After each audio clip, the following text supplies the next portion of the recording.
Good morning বন্ধুরা, সবাই কেমন আছো? আশা করি ভীষণ ভালো আছো। আমরাও ভীষণ ভালো আছি।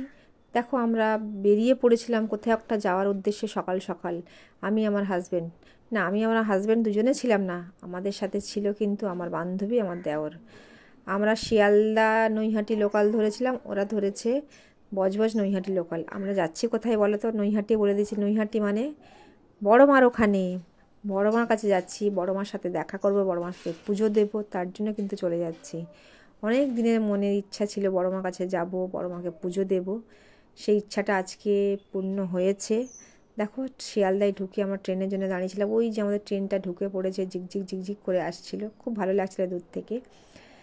যাই হোক, এবারে কিন্তু ট্রেনের লোকজন নেমে পড়লেই আমরা উঠে যাব। দেখো, নেমে পড়েছে লোকজন, আমরা কিন্তু উঠে পড়েছি। আমার হাজব্যান্ড আগে উঠেছে।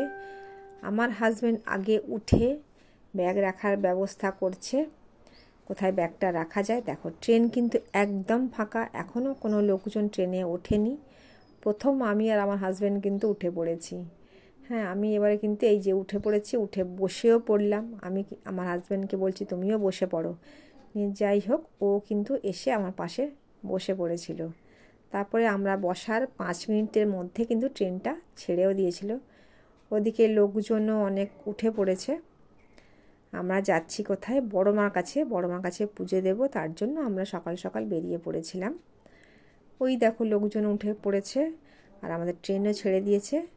আমরা কিন্তু কিছুক্ষণের মধ্যেই বড় মার কাছে চলে যাব, গিয়ে মনের যত ইচ্ছা সব পূর্ণ